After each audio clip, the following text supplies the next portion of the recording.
मेरे प्यारे प्यारे फ्रेंड, तो चलिए स्टार्ट करते हैं स्टोरी। लेकिन उससे पहले प्लीज़ मेरे चैनल को लाइक और सब्सक्राइब करना बिल्कुल मत भूलिएगा। तो चलिए स्टार्ट करते हैं। चैप्टर 8, पैशनेट किस। सुबह का वक्त, घर की बिला। सुबह 5 बजे विद्युत की आंखें खुलती है। वो तिरछी नज़रों से अपने बगल में सो रहे हर्षित को देखता है। हर्षित उसे कस के पकड़े हुए उसके सीने पर अपना सर रखे हुए सुकून से सो रहा था। विद्युत धीरे से उसके माथे को टच करता है तो अब उसका फीवर उतर चुका था, जिसे देखते हुए वो सुकून की सांस लेता है, वरना कल इस लड़के की हालत देखकर उसकी जान निकल रही थी। विद्युत उससे धीरे से अलग होते हुए उसे वापस ठीक से सुला देता है और सीधा जिम के लिए निकल जाता है। करीब 2 घंटे बाद हर्षित कसमताते हुए अपनी आंखें खोलकर बेड पर बैठ जाता है। वो धीरे कदमों से बेड से नीचे उतरकर कॉरिडोर में आ जाता है। तभी उसकी नज़र सामने वाले रूम पर जाती है, जिसका डोर हल्का सा ओपन था और वहाँ विद्युत पुशअप कर रहा था। उसके बिखरे हुए बाल उसके माथे पर आ रहे थे, जिससे वो और भी ज़्यादा हैंडसम लग रहा था। विद्युत इस वक्त black over with under shirt में था, जिससे उसकी मस्कुलर बॉडी और भी अट्रैक्टिव लग रही थी। हर्षित विद्युत को देखने में इतना खो जाता है कि उसे पता ही नहीं चलता वो कब उसके पास आकर खड़ा हो गया। विद्युत उसके कान में अपनी गर्म सांसें छोड़ते हुए बोलता है, तुम यहाँ क्या कर रहे हो बेबी? विद्युत की बात पर हर्षित अपनी सेंस में वापस आते हुए बोलता है, वो बस में जा रहा था। इतना बोलकर वो बाहर जाने के लिए मुड़ता है तो अचानक पैर पर प्रेशर पड़ने की वजह से उसकी एक चीख निकल जाती है। उसकी कदम लड़खड़ाते उससे पहले ही विद्युत जल्दी से आकर उसे पकड़ लेता है। वो उसे अपनी बाहों में उठाते हुए सर्द नजरों से उसे घूरते हुए बोलता है, किसने कहा तुम्हें बेड से उठने के लिए? हर्षित सोफे से उठने की कोशिश करता है, जिससे विद्युत बेहद खतरनाक आवाज में बोलता है, यहाँ से उठने के बारे में सोचना भी मत, चुपचाप बैठे रहो, तुम्हारे पैर में चोट लगी है। हर्षित उसे खुद से दूर करने की कोशिश करते हुए बोलता है, अब मुझे दर्द नहीं हो रहा, प्लीज़ मुझे यहाँ से जाने दीजिए। वैसे भी आपको इससे फर्क नहीं पड़ना चाहिए, मैं जीऊँ या मरूँ। हर्षित विद्युत सर्द आवाज़ में हर्षित को घूरता है। वहीं हर्षित उसकी सर्द आवाज़ सुनकर उसकी ब्राउन आंखों को देखता है जो गुस्से से लाल हुई थी, जिसे देखकर वो डर जाता है। विद्युत हर्षित के हाथ को मजबूती से पकड़ते हुए ठंडी आवाज़ में बोलता है, अगली बार तुम्हारे मुंह से मरने की बात निकले तो मुझसे बुरा कोई नहीं होगा। इतना बोलते हुए विद्युत की पकड़ हर्षित के हाथ पर कसती जा रही थी, जिससे उसे काफी दर्द हो रहा था। तभी विद्युत को अपने हाथ पर कुछ गीला गीला सा महसूस होता है, तो वो हर्षित की तरफ देखता है जो अपने सिर को झुकाए सिसक रहा था। उसकी आंखों से आंसू निकल रहे थे। विद्युत एक गहरी सांस लेकर उसे अपनी बाहों में उठा लेता है। थोड़ी देर में हर्षित बेड पर बैठा हुआ था और विद्युत वॉशरूम से एक बाउल और टॉवल लाकर उसे टेबल पर रखकर हर्षित की शर्ट के बटन खोलने के लिए उसकी तरफ हाथ बढ़ाता है। हर्षित उसकी तरफ देखने लगता है, जिसे देखकर विद्युत बोलता है, कुछ नहीं कर रहा, कल तुम्हें फीवर था इसीलिए बस स्पंज बांध दूंगा। इतना बोलकर वो उसकी शर्ट उतार कर टॉवल से उसकी बॉडी साफ करने लगता है। वहीं हर्षित चुपचाप अपने सिर झुकाए बैठा हुआ था। शर्म की वजह से उसका चेहरा लाल हो रहा था। उसे देखकर विद्युत धीरे से उसकी गर्दन को चूमते हुए बोलता है, मुझसे इतना शर्माने की जरूरत नहीं है, क्योंकि तुम्हें अब पूरी जिंदगी मेरे साथ ऐसे ही रहना होगा और वैसे भी तुम्हें देखने का हक सिर्फ और सिर्फ मेरा है बेबी। वैसे तुम तो मुझसे भी ज़्यादा हॉट हो। इतना बोलते हुए वो हर्षित के कान पर बाइट कर लेता है, जिससे हर्षित की एक आह निकल जाती है। विद्युत की बातें सुनकर हर्षित का मन कर रहा था कि वो यहाँ से भाग जाए, पर वो बेचारा चाह कर भी ऐसा नहीं कर सकता, वरना विद्युत उसे छोड़ेगा नहीं। Go and change your cloth. इतना बोलकर विद्युत वॉशरूम के अंदर चला जाता है। वो अपने दोनों हाथ वॉल पे टिकाए आंखें बंद किए हुए शावर के नीचे खड़ा था और शावर का ठंडा पानी उसकी मस्कुलर सीने से फिसलते हुए नीचे गिर रहा था। तभी उसके कानों में हर्षित की चीखने की आवाज़ आई। विद्युत एक तिरछी मुस्कुराहट के साथ बोलता है, ये लड़का नहीं सुधर सकता, now he will come to me with fire. Vidyut के इतना बोलते ही हर्षित वॉशरूम में भागते हुए आकर उसकी गोद में चढ़ जाता है। उसके कांपते गीले गुलाबी होंठ हर्षित की गर्दन को छू रहे थे, जिससे विद्युत का दिल जोरों से धड़कने लगा। वो अपनी इंटेंस भरी नजरों से हर्षित को देख रहा था। वहीं हर्षित अपनी दोनों बाहें विद्युत के गले में लपेटे हुए डरते हुए बोलता है, बाबा बाहर टाइगर टाइगर है, प्लीज प्लीज उसे यहाँ से भगाओ। हर्षित इससे आगे कुछ बोलता कि तभी उसे बाहर से एक टाइगर की दहाड़ने की आवाज़ सुनाई देती है। हर्षित डरते हुए खुद में सिमट जाता है। विद्युत हर्षित को ऊपर से नीचे तक अपने जुनून भरी निगाहों से देख रहा था। हर्षित को खुद पर उसकी नजरे का स्पर्श महसूस होता है, तो वो धीरे से अपना सिर उठाकर उसकी तरफ देखता है, जो एक टकबंद उसे ही देखे जा रहा था। वो उसके कान के नजदीक जाते हुए बोलता है, तुमने यहाँ से भागने की कोशिश की। इतना बोलकर वो मुस्कुराते हुए हर्षित की तरफ देखता है, जो उसकी बात का जवाब दिए बिना अपना सिर झुकाए चुपचाप खड़ा हुआ था। वो उसकी कमर को पकड़कर अपने करीब खींचते हुए बोलता है, मैं तुमसे कुछ पूछ रहा हूँ, जवाब दो। हर्षित इधर उधर देखते हुए बोलता है, वो मैं बस बाहर विद्युत गुस्से में हर्षित के जबड़े को मजबूती से पकड़ते हुए बोलता है, मैं तुम्हारे साथ प्यार से पेश आ रहा हूँ, इसीलिए उसका गलत फायदा मत उठाओ। आगे से मुझसे दूर जाने के बारे में सपने में भी मत सोचना, वरना मैं तुम्हें यहाँ पर कैद करने से पहले एक पल के लिए नहीं सोचूंगा। विद्युत की कश्ती पकड़ के साथ हर्षित का चेहरा लाल हो रहा था, पर फिर भी हर्षित उसे खुद से दूर नहीं कर रहा था। वो बस आंखें बंद किए चुपचाप खड़ा हुआ था, जैसे उसको ये सहन करने की आदत डाल लेनी चाहिए। विद्युत हर्षित के हाथ को पकड़ते हुए वॉशरूम से बाहर ले आता है। तभी फर्श पर बैठा हुआ टाइगर हर्षित को देखते हुए जोर से दहाड़ता है। हर्षित झट से विद्युत से लिपट गया और कसकर अपनी आंखें बंद कर ली। इस वक्त उसका पूरा शरीर बुरी तरीके से कांप रहा था। वो हर्षित के पास आता है, उससे पहले ही विद्युत की आंखें सर्द हो गई। वो तेज आवाज में बोलता है, दूर रहो उससे। उसकी आवाज सुनकर वो टाइगर चुपचाप फर्श पर बैठ जाता है। तभी अक्षय रूम में भागते हुए आकर बोलता है, जेम्स तुम यहाँ इतना बोलते हुए उसकी नज़र विद्युत की नज़रों से टकराती है, जो उसे घूर रहा था। विद्युत अपने कदम उसकी तरफ बढ़ाते हुए बोलता है, इसे लेकर जाओ, इसे यहाँ से, और आइंदा से ये यहाँ आना नहीं चाहिए। जी भाई। इतना बोलकर अक्षय टाइगर को लेकर वहाँ से चला जाता है। विद्युत हर्षित के हाथ को पकड़ता है। उससे पहले ही हर्षित डरते हुए 2 कदम पीछे हो जाता है। विद्युत अपनी गर्दन पर हाथ फेर और आंखें बंद करते हुए बोलता है, इधर आओ। हर्षित धीरे से पीछे खिसकते हुए रोते हुए बोलता है, ये सब क्या है? आप मुझे यहाँ क्यों लेकर आए हो? मुझे यहाँ डर लग रहा है, प्लीज़ मुझे यहाँ से जाने दीजिए। Sorry guys. विद्युत एक झटके से उसे अपने सीने से लगाते हुए बोलता है, शांत हो जाओ, तुम्हें यहाँ कुछ नहीं होगा, बस तुम यहाँ से भागने की कोशिश मत करना। जब तक तुम मेरे साथ और मेरे पास हो, तुम्हें कोई छू भी नहीं सकता। इतना बोलते हुए वो उसके माथे को अपने होठों से छू लेता है।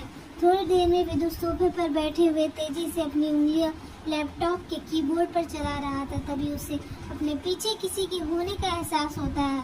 वो बिना पीछे देखे बोलता है, क्या हुआ तुम्हें?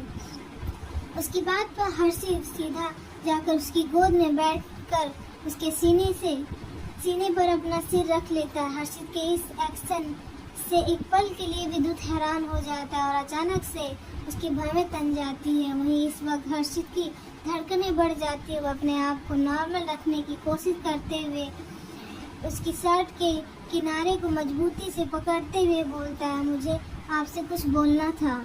जिसे सुनकर विद्युत उसकी कमर को मजबूती से पकड़ते हुए उसकी गर्दन में अपना चेहरा छुपाते हुए बोलता है, हम बोलो, मैं सुन रहा हूँ। उसकी बात पर हर्षित बोलता है, मुझे कॉलेज जाकर अपनी आगे से की स्टडी कंप्लीट करनी है, इसलिए प्लीज़ मुझे जाने दीजिए। इतना बोलकर वो अपनी नीली आंखों से टुकुर टुकुर उसे देखने लगता है, जैसे उसे इस बात की पूरी उम्मीद थी कि विद्युत उसे जाने देगा।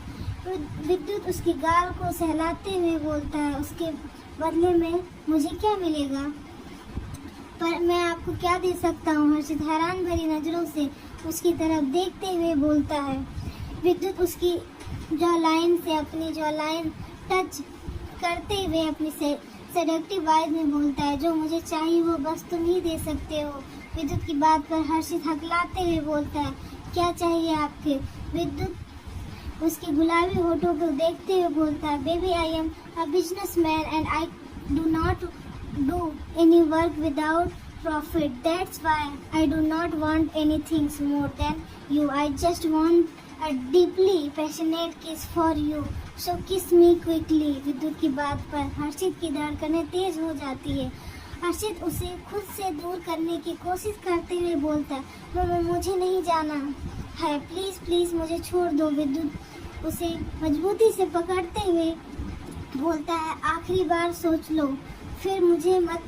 वो आगे कुछ बोलता उससे पहले ही उसके शब्द उसके मुंह में रह जाते। हर्षित अचानक से उसके होठों पर अपने होठ रख देता है तो विद्युत अपनी आंखें बंद कर लेता। हर्षित उसे किस नहीं, बस अपने उसके होठों को स्मूच कर रहा था, जिससे विद्युत समझ जाता है कि उसे किस करना नहीं आता। हर्षित उससे अलग होता उससे पहले ही विद्युत एक झटके से उसे सोफे से खड़ा करता है तो हर्षित अपने दोनों पैर उसकी कमर के चारों तरफ लपेट लेता है। विद्युत उसे वॉल से सेट करते हुए उसकी पैंट के अंदर पिन अप की हुई शर्ट को एक झटके से खींचता है, जिससे उसकी शर्ट बाहर आ जाती है। विद्युत एक हाथ से उसकी कमर को सहलाते हुए दूसरे हाथ से उसके जॉ लाइन को मजबूती से पकड़ते हुए उसके होठों पर अपनी होठ रखकर उसे पूरे जुनून के साथ और पैशनेटली किस करने लगती। चैप्टर 9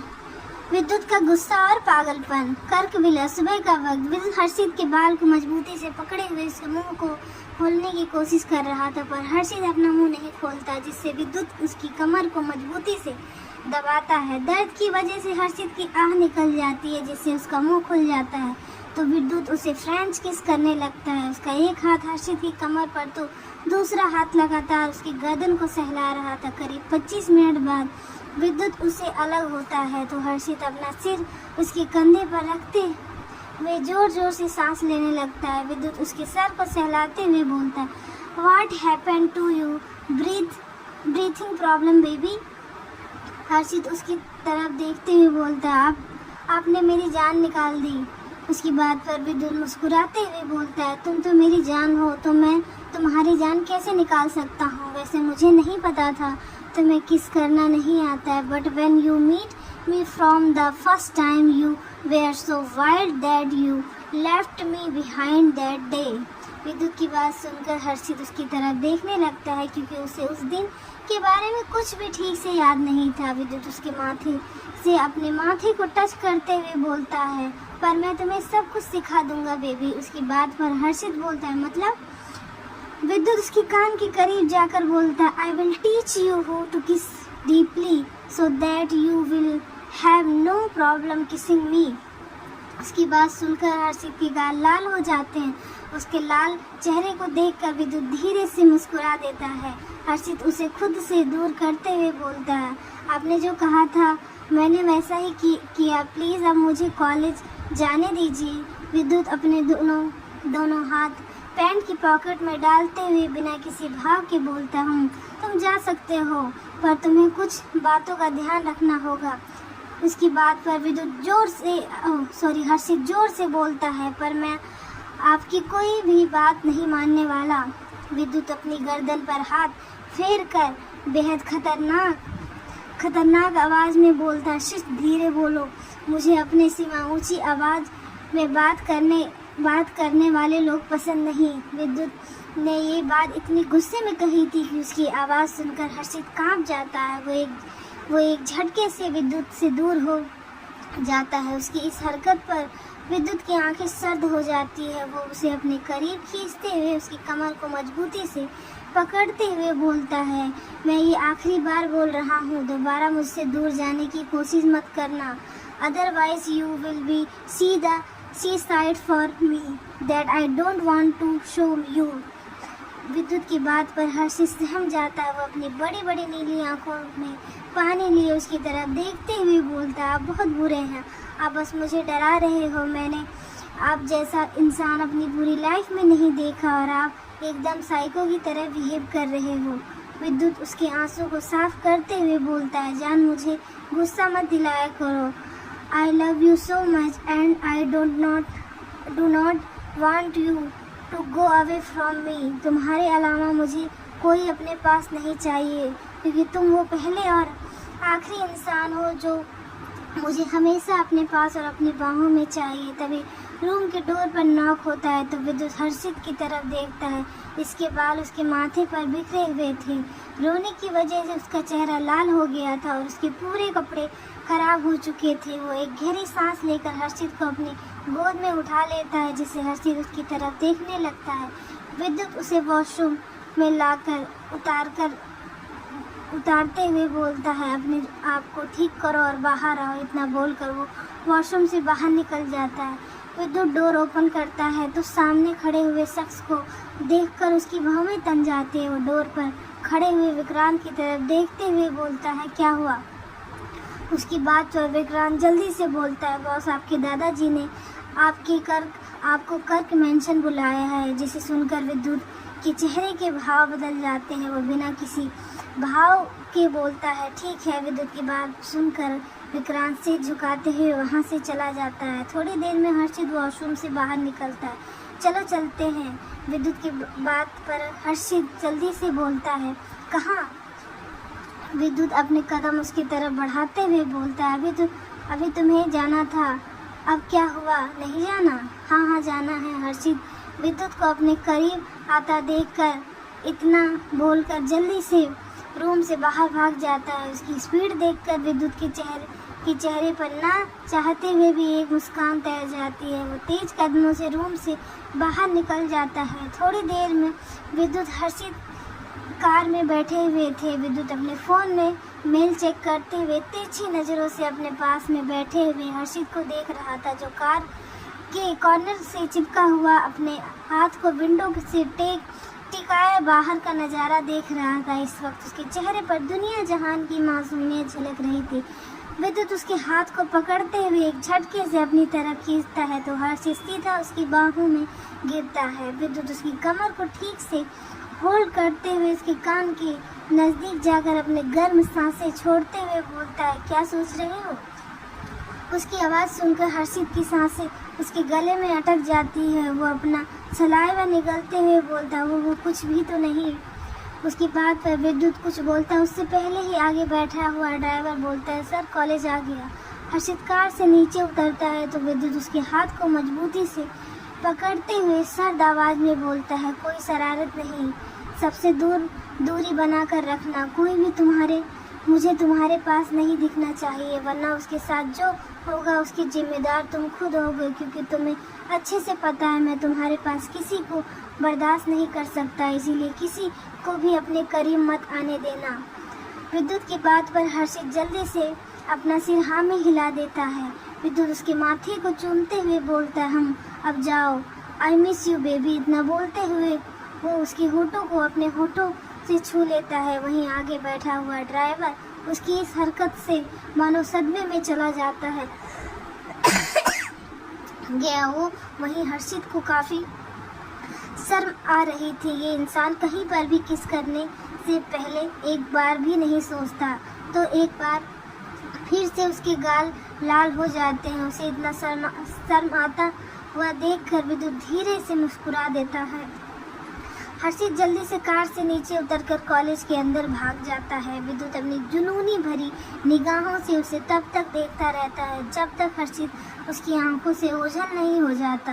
वो अपने कोट को ठीक करते हुए कार से नीचे उतरकर अपने पास खड़े हुए बॉडीगार्ड से बेहद खतरनाक आवाज़ में बोलता है, ध्यान रखना, एक पल के लिए भी उसे पर से तुम्हारी नज़रें हटनी नहीं चाहिए, वरना तुम्हारी रूह तुम्हारे शरीर से खींचने में ज़्यादा समय नहीं लगेगा मुझे। विद्युत की धमकी सुनकर उस बॉडीगार्ड के माथे पर ठंडे पसीने आ जाते हैं। उसे अच्छे से पता है विद्युत अपनी चीज़ों को लेकर कितना पॉजेसिव है, और ये लड़का तो फिर भी उसकी मोहब्बत है जिसके पीछे वो इतने कम दिनों में ही पागल हो चुका है। विद्युत अपनी आंखों पर सेट चढ़ाते हुए कार में बैठकर वहां से निकल जाता है। वहीं दूसरी तरफ दिन के समय हर्षित और वेद कैंटीन में बैठे हुए थे। हर्षित उसकी तरफ देखते हुए बोलता है, मुझे उनके साथ नहीं रहना, मैं क्या करूं? उसकी बात पर वेद बोलता है, विद्युत कर जिसकी क्रूएलिटी से पूरा एशिया खौफ खाता है, उसके साथ रहने से तुम जैसा मासूम इंसान तो डरेगा ही। वैसे तुम्हें पता चला तुम उस दिन नशे में की हालत में उसके कमरे में कैसे पहुंचे थे? वेद की बात पर हर्षित अपना सर ना में हिलाते हुए बोलता है, नहीं, मुझे इस बारे में कुछ भी नहीं पता और ना मुझे कुछ याद आ रहा है। इतना बोलते हुए वो अपनी गर्दन झुका लेता है। तभी वेद की नज़रें पृथ्वी पर जाती है। उसे देखकर वेद की आंखों में गुस्सा भर आता है पर वो कुछ बोलता नहीं। वहीं पृथ्वी हर्षित के पास आकर उसको हक करते हुए बोलती है, बेबी तुम उस दिन अचानक से कहाँ चले गए थे? तुम्हें पता है मैं कितना परेशान हो गई थी। मैंने काफ़ी देर तक तुम्हें ढूंढा पर तुम मुझे नहीं मिले। आखिर कहाँ चले गए थे? हर्षित एक झटके से उसे खुद से दूर करते हुए बोलता है, दूर रहो मुझसे। और उस दिन मैंने काफ़ी ड्रिंक कर ली थी, इसीलिए मैं अपने अपार्टमेंट चला गया था। इतना बोलकर वो वेद की तरफ देखते हुए बोलता है, चलो हमारी क्लास का टाइम हो गया है। पृथ्वी हर्षित की बात सुनकर उसे रोकते हुए बोलती है, बेबी पर अभी तो लंच टाइम है, तुम इतनी जल्दी क्यों जा रहे हो? हर्षित उसे अपने गुस्से भरी आवाज़ में बोलता है, मैंने तुमसे कहा हमसे दूर रहो और मुझे बेबी बोलना बंद। इतना बोलते हुए उसकी आवाज़ उसके मुंह में रह जाती है। सामने विद्युत अपने दोनों हाथ पैंट की पॉकेट में डाले हुए बिना किसी भाव के उसे देख रहा था। पृथ्वी की बातें सुनकर उसका चेहरा काला पड़ चुका था। वह एक झटके से हर्षित को पृथ्वी को दूर करता है तो वो संभल नहीं पाती है और नीचे गिर जाती है। वहीं विद्युत हर्षित के गाल को मजबूती से दबाते हुए बोलता है, आखिर तुम मेरी बातें क्यों नहीं सुनते? मैंने तुमसे कहा था ना कि सबसे दूर रहना। इतना बोलते हुए उसकी पकड़ हर्षित के गालों पर और मजबूत हो जाती है, जिससे हर्षित की आंखों से आंसू निकलने लगते हैं। वहीं पृथ्वी गुस्से में खड़ी होते हुए बोलती है, कौन हो तुम और तुम्हारी हिम्मत कैसे हुई मुझे धक्का देने की?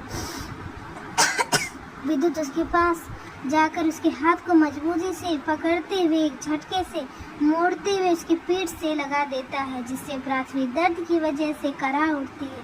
विद्युत गुस्से से अपने दांत पीसते हुए बोलता है, इसी हाथ से तुमने उसे छुआ था ना, और तुम्हारी हिम्मत कैसे हुई उसे छूने की? इतना बोलते हुए उसकी आंखें सर्द हो जाती है। हर्षित जल्दी से विद्युत के पास जाकर बोलता है, प्लीज़ उसे छोड़ दीजिए। उसकी बात पर विद्युत उसे खुद से चिपकाते हुए बोलता है, अभी तो तुमसे गलती हुई है, उसकी सज़ा तो मैं तुम्हें ज़रूर दूंगा बेबी। इतना बोलते हुए वो पृथ्वी के हाथ को छोड़ देता है तो पृथ्वी वहीं पे बेहोश होकर गिर जाती है।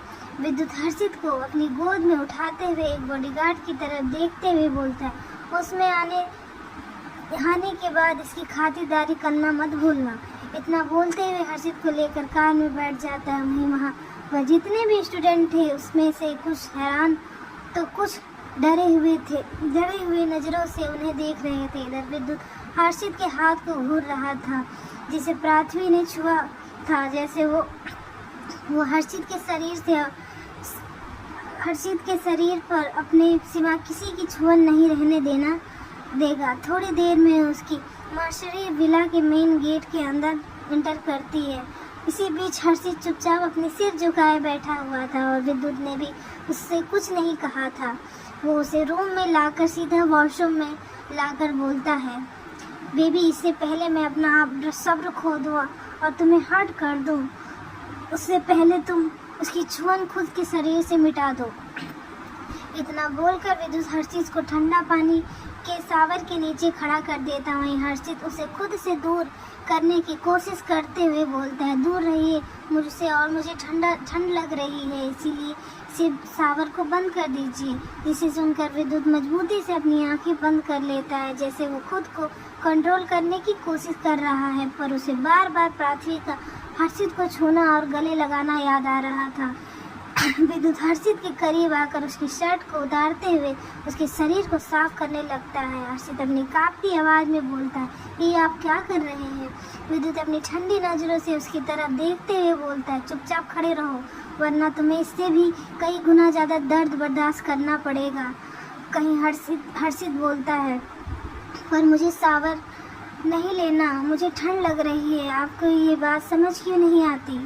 ये तुम्हारी गलती है, मैंने तुमसे मना किया था, तुम मेरे सिवा किसी के करीब मत जाना, फिर भी तुमने मेरी बात को नज़रअंदाज किया। शुक्र मनाओ, ये सोचकर कुछ नहीं कर रहा कि तुम हर्ट ना हो जाओ, इसीलिए चुपचाप खड़े रहो। विद्युत का हर एक लफ्ज़ काफ़ी सख्त था, जिसे सुनकर हर्षित आगे कुछ नहीं बोल सका। थोड़ी देर बाद विद्युत हर्षित को बाथरोब पहनाकर अपनी बाहों में लिए शावर से बाहर आता है। विद्युत धीरे से हर्षित को बेड पर बैठाता है और टॉवल लाकर उसके बालों को सुखाने लगता है। वहीं हर्षित अपने दोनों हाथ विद्युत की कमर के चारों तरफ लपेटे हुए सुकून से बैठा हुआ था। तो गाइस, अगर आपको स्टोरी पसंद आए तो प्लीज़ मेरे चैनल को सब्सक्राइब करना ना भूलें, और थोड़ी अगर मिस्टेक हो रही है तो उसे अवॉइड ज़रूर करें। धीरे धीरे सही हो जाएगा। Bye bye.